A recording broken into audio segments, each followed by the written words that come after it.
Hello and welcome again to Gene and Roger Talk Movies. I'm Roger, Yeah, it's Gene. and Yeah, Gene's right across the way from me here. And today, I'm going to say we've got a special episode, I guess would be fair to say today. yeah, We're it's a lot of different things going on here, Yeah, we're going to be doing Coraline. which is different in itself. It is Yes, absolutely. very And different. the first part of the podcast, Gene and I will be talking about our thoughts on this, and then we're going to bring in two young people, two of Gene's sons, Jamey and Evan, to get their viewpoint on this as well. Yeah, Coraline is different than all the other movies we've reviewed. Some people might wonder why we're reviewing this. Coraline is an animated movie. It's stop motion, 2008, I believe.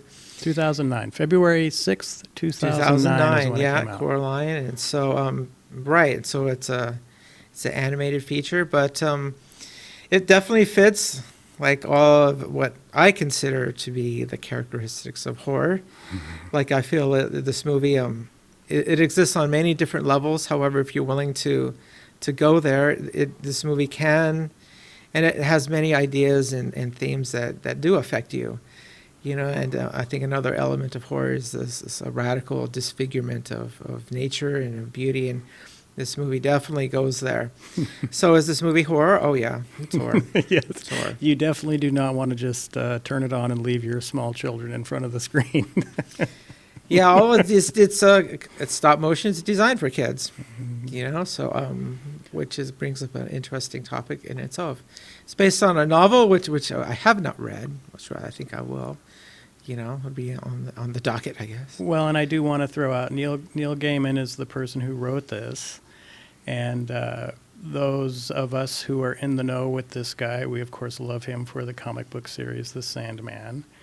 Nice. But we also need to. Here's my one a show where I get to throw out some Doctor Who knowledge on everybody. Neil Gaiman also wrote two of the more popular episodes of Doctor Who during the Matt Smith era, Nightmare in Silver and The Doctor's Wife. So love me some of him. And this film was also directed by Henry Selick, who is well known as a stop-motion animation director. He also did, much to the surprise of everyone, direct Nightmare Before Christmas, which most people think Tim Burton directed that. Right. And he also did James and the Giant Peach. And this was also produced by the first film. Which I've seen and I love that. Yeah, oh yeah. It's great. First film produced by Leica Studios, which is now well known for its commitment to stop motion animation. And Gene, if you'll forgive me for a minute, I do want to explain to the audience what the concept of stop motion animation is. Well, did they also do box trolls? They did box trolls. You know, I don't know. I don't think they did box Okay. trolls. Leica Studios did Kubo. Kubo, which is great. My gosh, I didn't know that. Yeah, Thank you. and they did Paranorman. Paranorman. Okay, more of a standard movie, I would say for sure. Mhm. But Kubo is Right. And yeah. so, You want to go deep, yeah. well, and I think, you know, one of the cool things about stop motion, for those who don't know, you know, film is often called art, which rightfully so, of course. But in my opinion, stop motion is the highest level of art you could possibly have in a motion picture, because yeah, I would agree.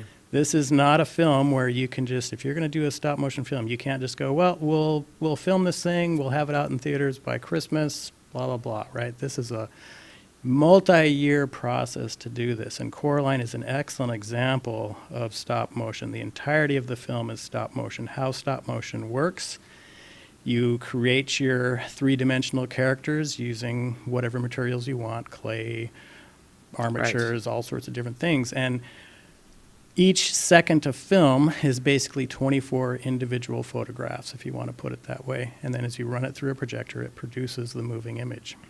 Well, unlike a regular traditional film where, hey, I want my actor to walk across the set here, and it's going to take him 8 seconds to walk across the set, and we just turn the camera on.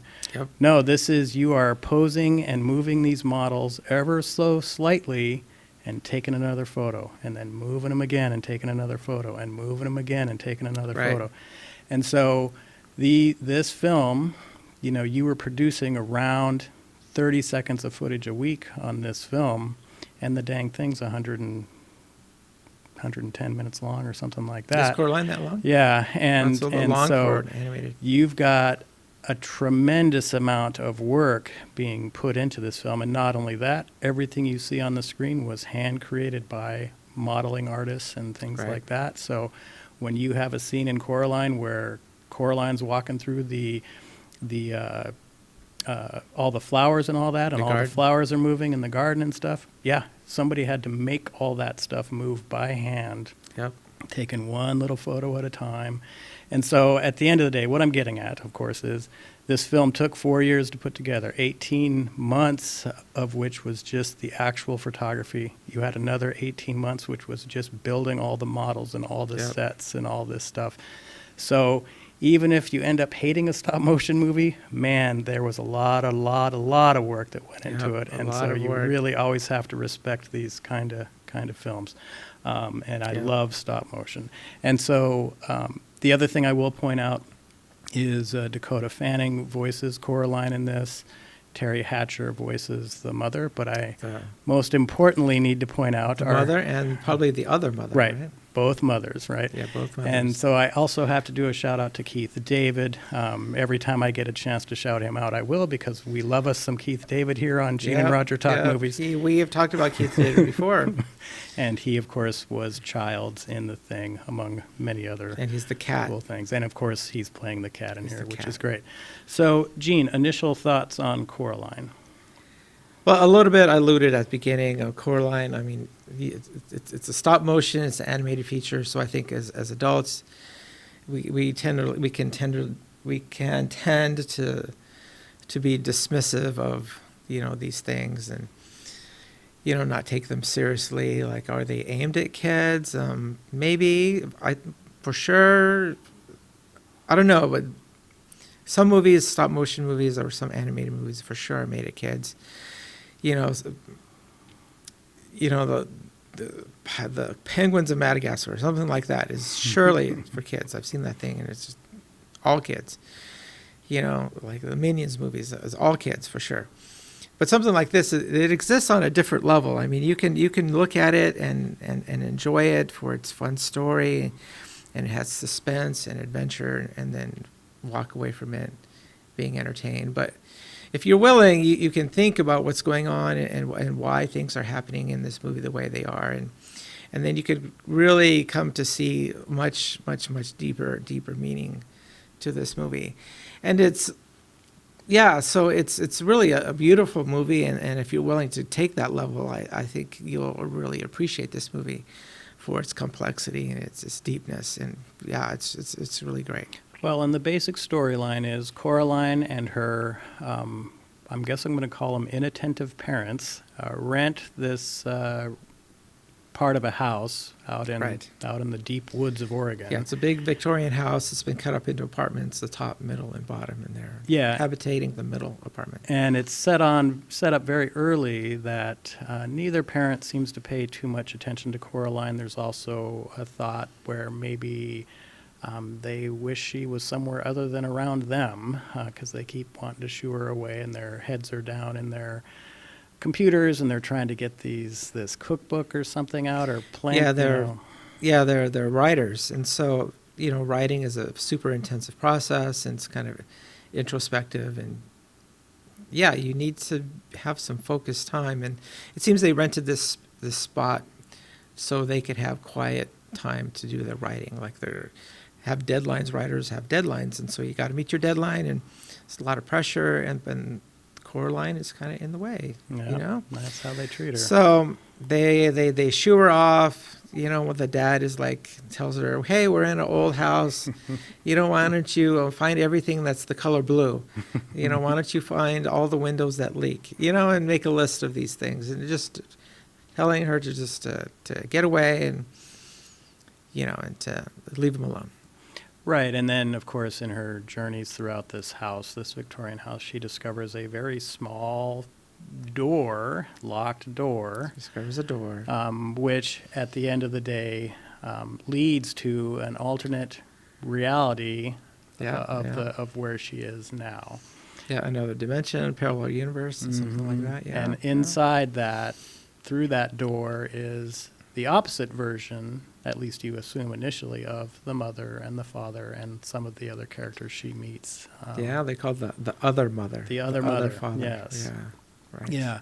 And this is, to me, this film, as we go further along with it, I do like, Gina, how it sets up Coraline right away. There's a lot of kind of, I'm going to use the word occult stuff in this, because the very first scene with Coraline is, what is she doing? She's being a water witch. She's trying to find that old creepy well. Divining rod, Yeah, and there's just a lot of where it's setting her up, and is this kind of fascination with this or this occult stuff, is that because the parents are not really paying any attention to her, because she clearly is somebody who is craving attention. Yeah, well, from she's a these kid. parents, right? She wants the attention of her parents, and Yeah, and there's just... She wants to have friends, and she's isolated. She's by herself. Exactly, and now she's moved away from where she normally, Right. where she had been living. And she had good friends there. There were pictures of them on her little nightstand. And then she meets a kid, his name is Wyborn. But she's very dismissive of him, actually almost kind of hostile a little bit early on. Right. Wyborn is called Wyborn because there's a question as to whether the parents ever wanted him to be born. Why were you born? Right. So they're similar in that they're both kind of like kids that are on their own at a very early age. Like the parents are doing other things. Also, Wyborn is very, very different kid. He rides a bike, which is common, but he has this strange face mask. He rides his bike. It's quite clever and ingenious, actually, but if you see it, it's like, it's pretty weird. Well, and it's interesting because I mentioned Nightmare Before Christmas earlier, and this movie kind of has a similar feel in that characters are weird. They're off. There's something different about them. Right. So you can clearly see the similarities in Henry Selick's directorial style for sure. You also get introduced to the cat. Played by Keith David. Of course, he's not talking at this point. But he talks later. Yeah, he only talks when he's in the other world. And going back to the characters and the weirdness of the characters, I have an idea about that. Maybe we'll get into that in a little bit. Because this movie has, I think, like big themes running through it, which it seems like I've identified 3 big themes that this movie has. And again, I don't know if get into it right now, but a little we'll bit. be getting into it a little bit, but because this movie, it can appeal to children, and but it's really, my opinion, it's really for adults. The themes and things that are going on in this film are for adults, and I'm going to jump way ahead, but Coraline eventually kind of falls under the spell, so to speak, of the other mother, other father. It becomes really clear that really it's the other mother who's really in control of things. Yeah, very good. Everyone seems to defer to her. Right. And she's in charge. That is... it's and even in the real world, it's kind of a matriarchal society, because even the real mother is kind of the head of that house, and the father is kind of just following along, for sure. Yeah. And, kind of reminds me of my own house right now. There you go. Whatever the wife wants me to do, I've got to go and do that. It's very matriarchal. But, so the entire sequence is, because Coraline goes back and forth between these worlds a couple times. Yeah, there's a little tunnel. Yeah, there's a tunnel. And she starts getting warnings from people in the real world. Yes. They're in the basement area of this Victorian house. There's 2 older ex-vaudevillian burlesque ladies, and they look very weird themselves. Yes, and they read her tea leaves, and they're kind of concerned about her, giving her some warnings that she's going to be in danger. Yeah.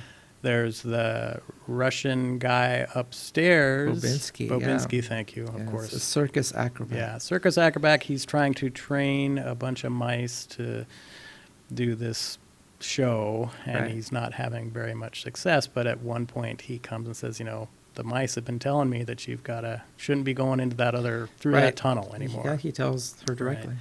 And yet she kind of doesn't pay attention to Nope, that. of course not. And I think this is where we start getting into kind of these adult themes, because in my opinion, what the other mother is essentially doing is grooming this child to ultimately fall under her spell, so to speak, so then she can end up doing some very horrible things to her. And how many times, like in life, have you warned somebody about continuing down a path, yet they just keep doing it? Yep. And then years later, they come back and go, God, I wish I had listened to you, right? Right. And the key element here of the other world is every character in the other world has buttons for eyes. Yes, all of them. Right. And so you've got everything else is great. The color palette is much brighter in this other world. Yes, the real world is drab, Mm-hmm. somewhat colorless. However, going through the tunnel and entering we'll call it maybe the other dimension, for lack of a better phrase. Yeah, it's very colorful there. Colors are bright, vibrant. Mm-hmm. Yeah, it stands out. It hits you real fast. Right, and everyone is super nice to Coraline. The other mother and other father are just, hey, whatever you need, we're just on your side.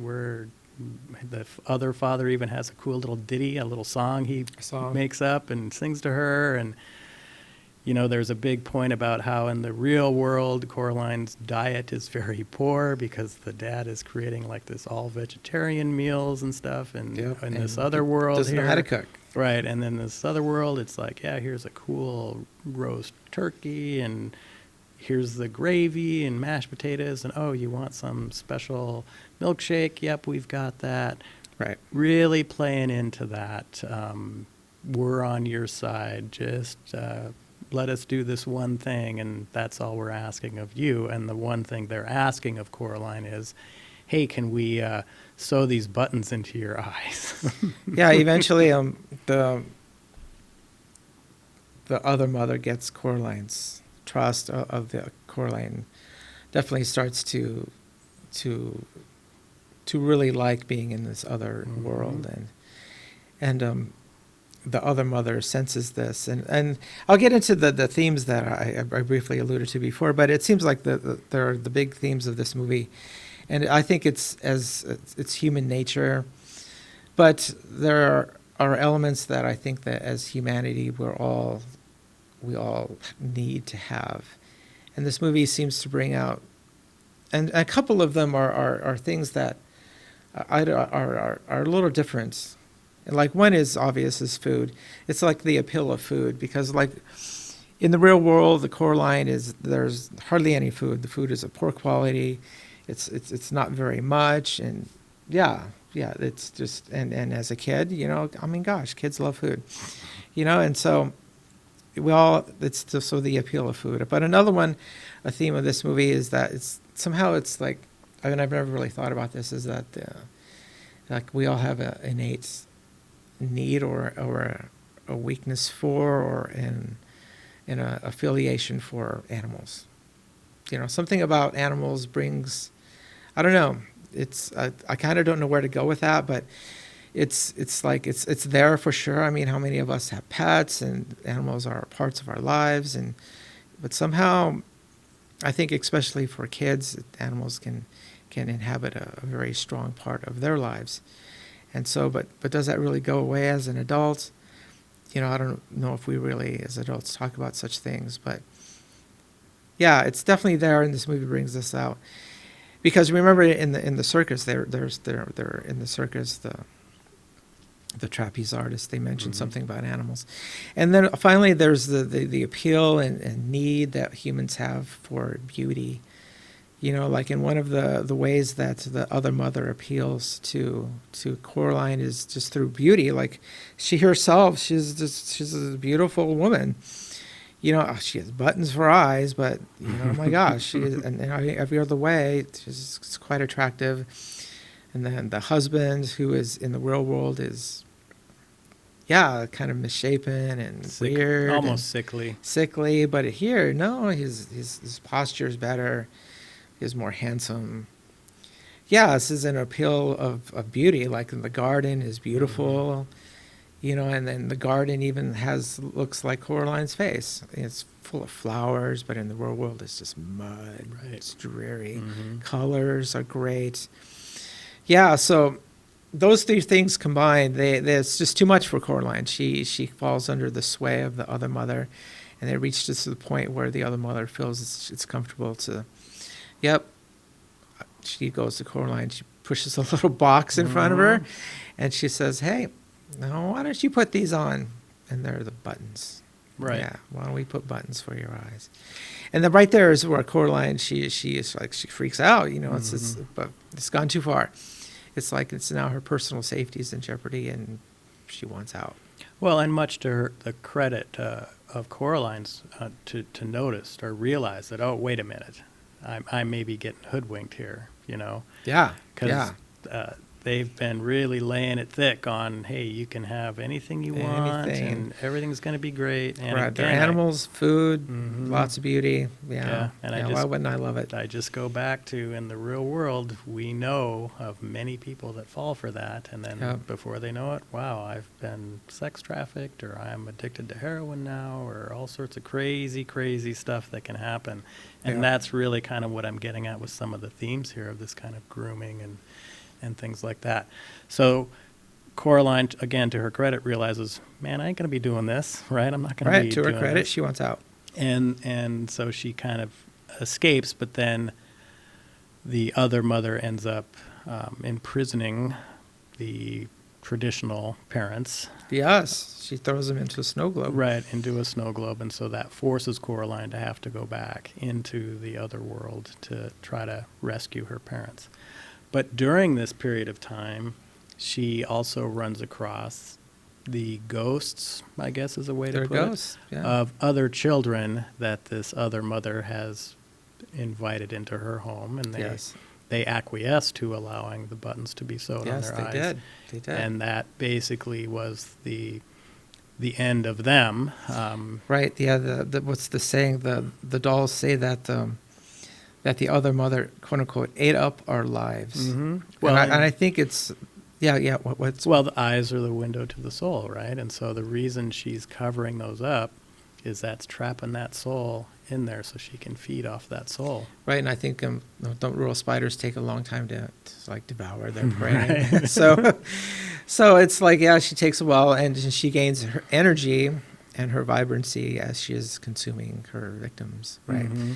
And that's how she makes her world so colorful. And I think as she drains the vibrancy out of the children, it kind of sucks the life out of the real world as well. So I think that's why the real world is so drab and her world is so vibrant, because she's transferring energy from one to the other.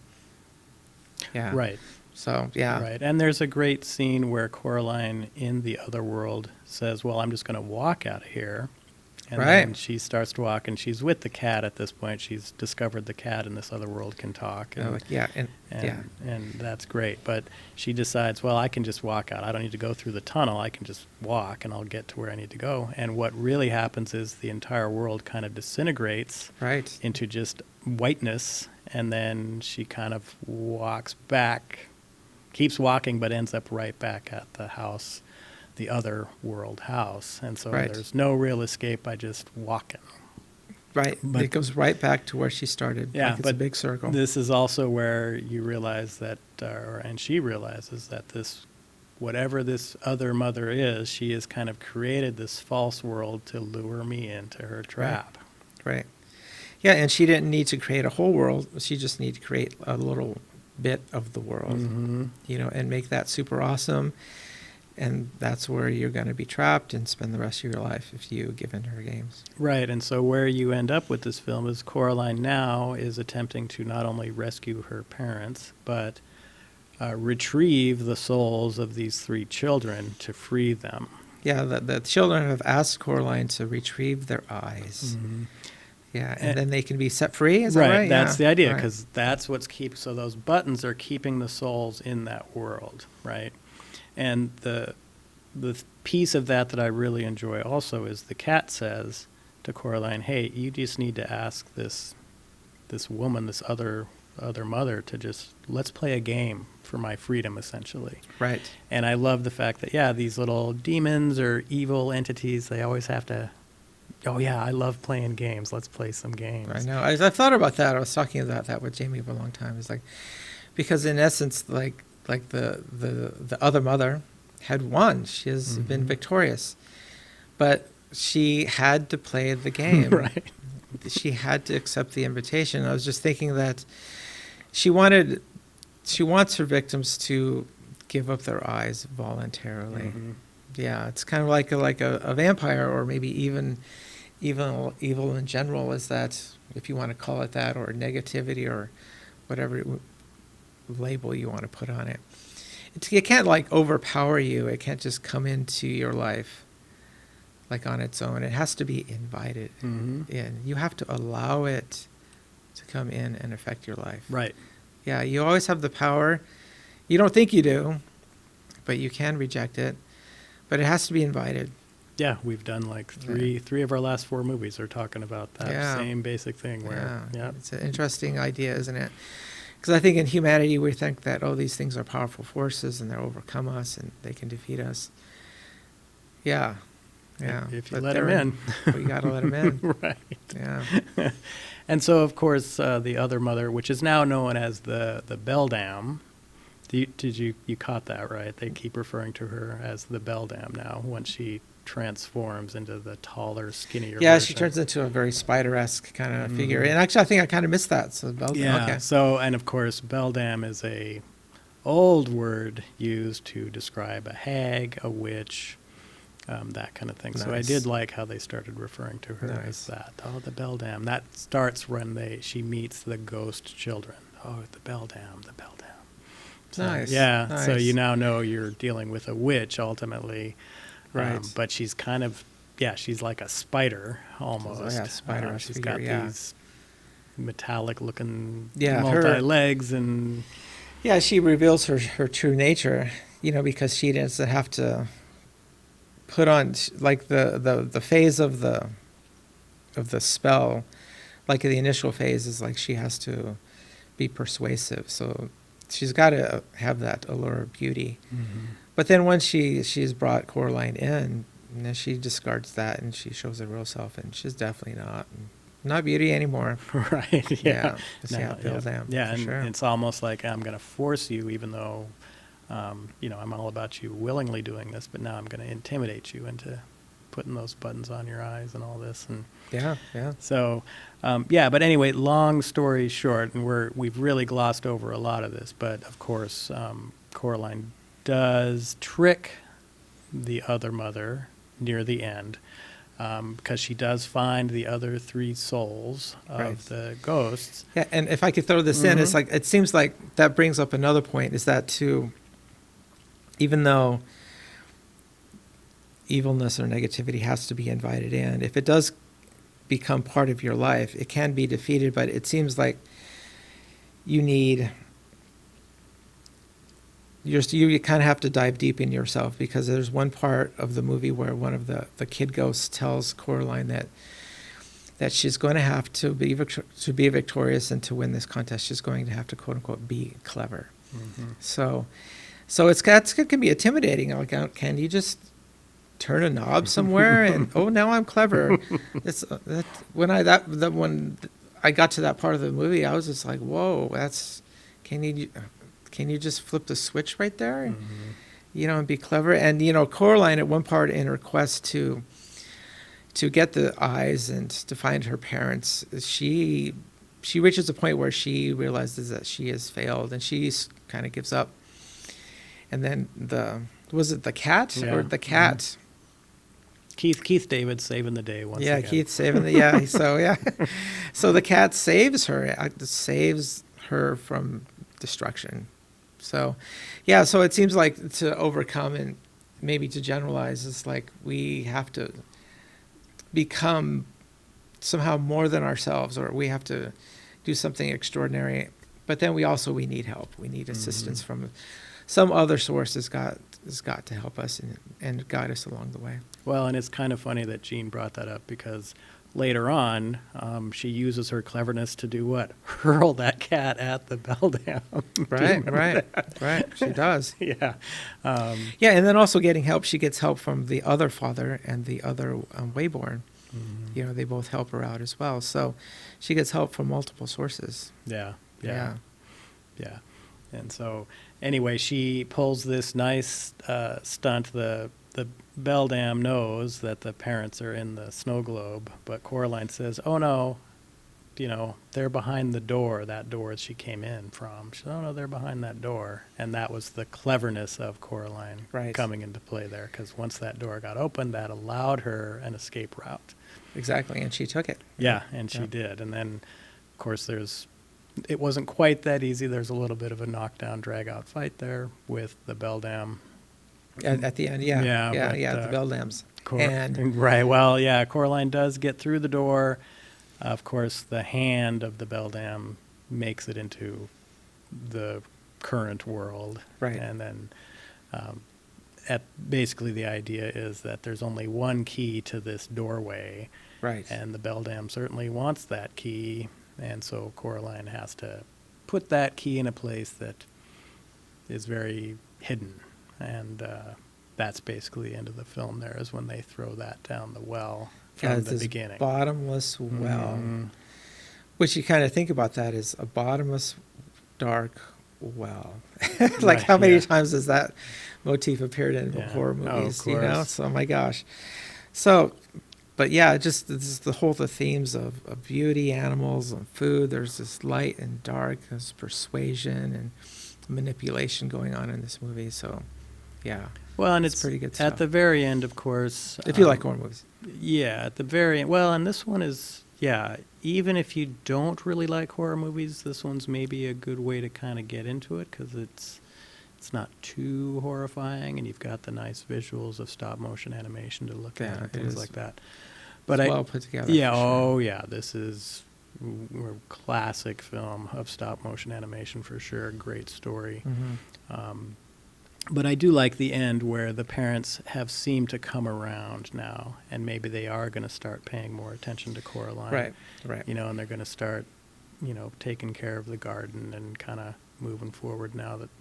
And so you do kind of have this hopeful ending where Coraline had to go through this big drama here, was thinking about, hey, maybe this other family is better for me than the one I currently Right, have. And she right. realized, no, these ones, even though maybe they don't pay attention to me all the time, they actually do care about me, and they aren't going to do anything to purposely harm me like the other mother was going to do. Yeah, exactly. You know.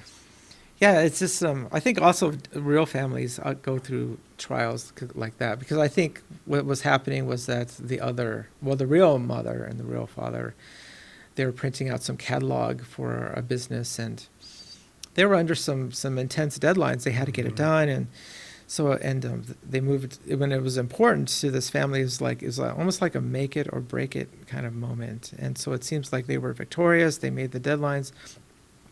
All their work was accepted. They probably received a hefty payout, you know, for their efforts. And so, yeah, light all of a sudden, you know, becomes brighter, Right. you know, towards the end of the movie. So, because things are positive now for the real family, you know, the real family now is not under this intense deadline pressure, and they can give attention to Coraline. And I just think of how many families does that happen to? Is like, you know, like I've known families where, you know, they take huge risks. They go back to school and they're fighting it out, and it's a make it or break it thing. You know, I've got to get this thing done, and, you know, you're under pressures. And so the kids maybe, you know, why don't you go watch TV for a little while, Right. you know? Yeah. So like, yeah. I think that's a very common theme in our society, you know?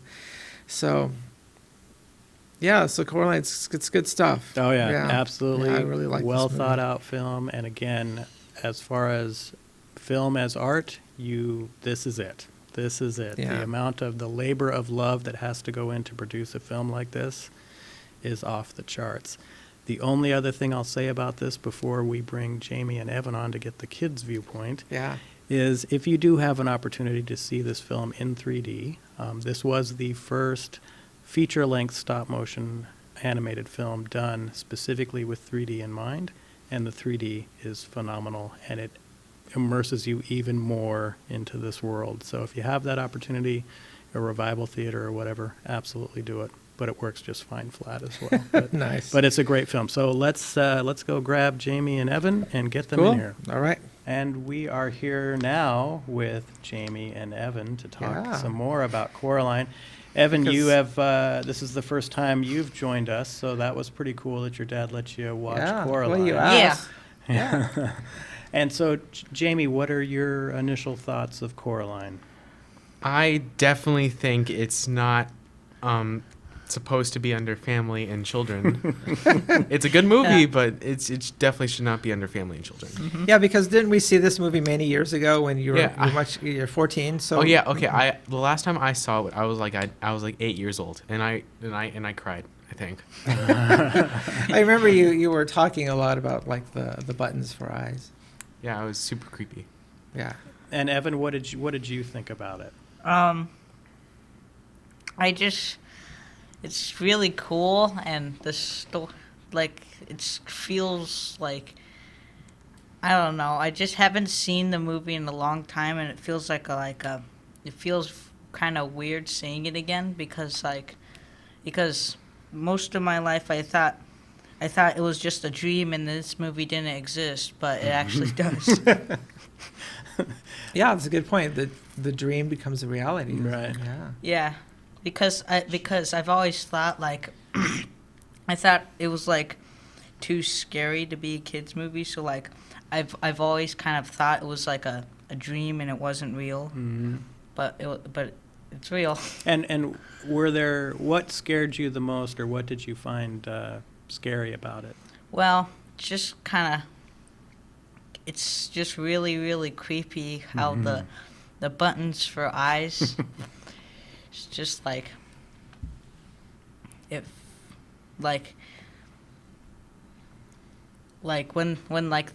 it sounds I would not spend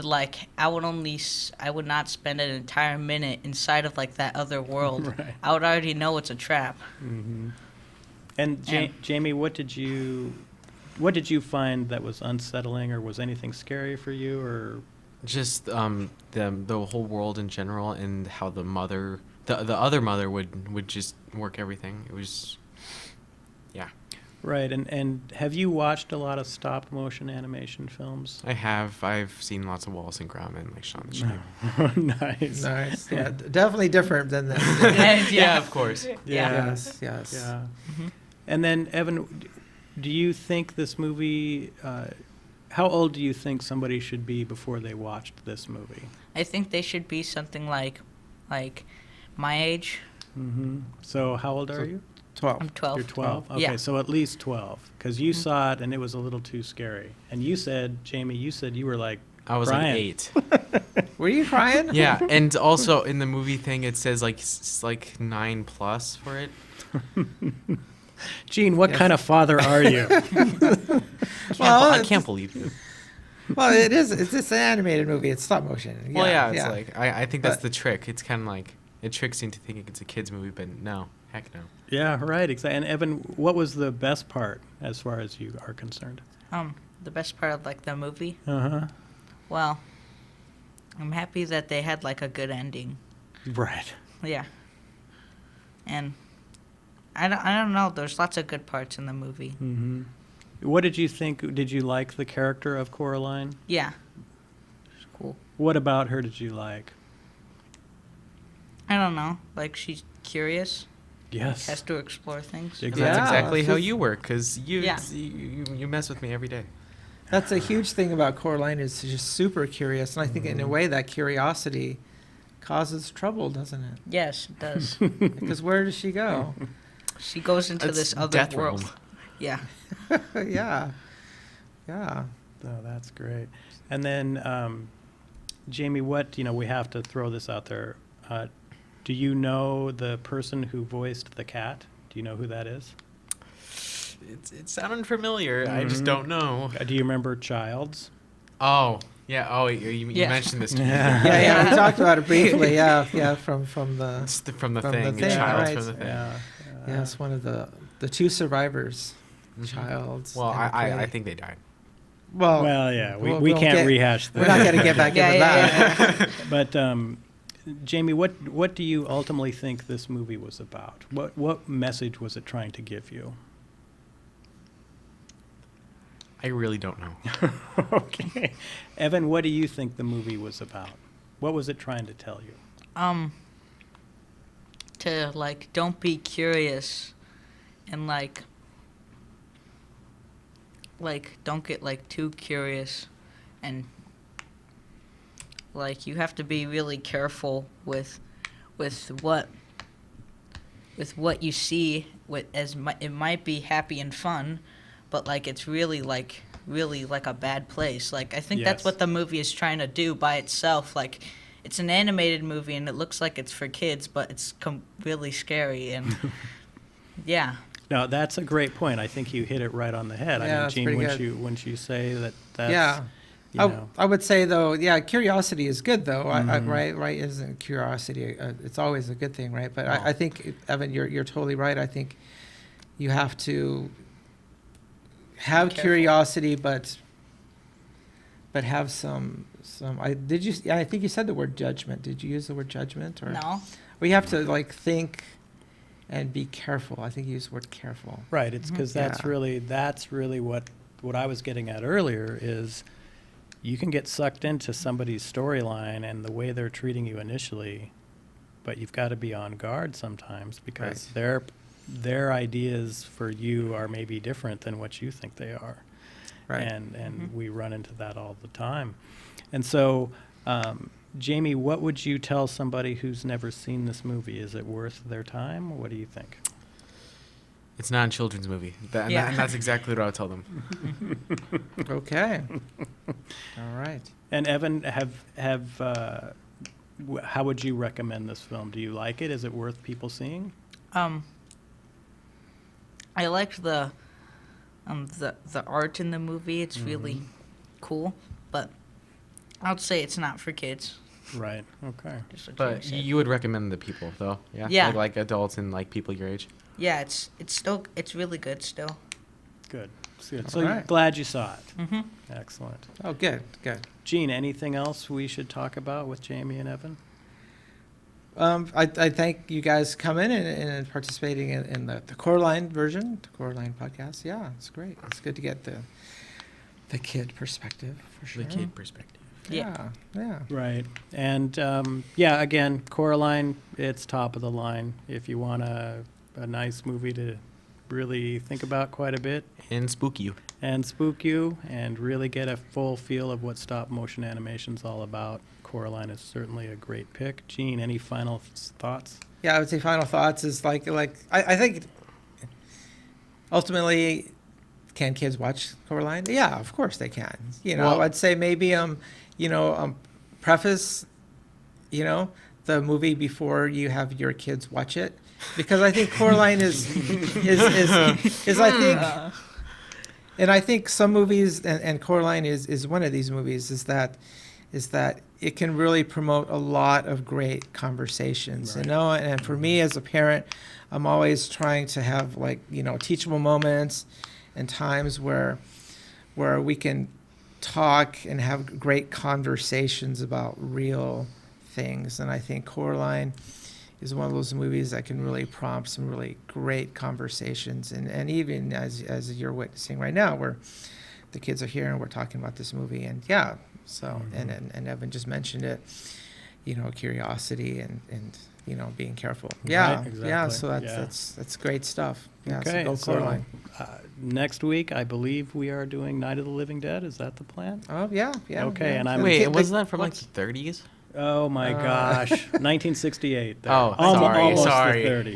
almost the 30s, yeah.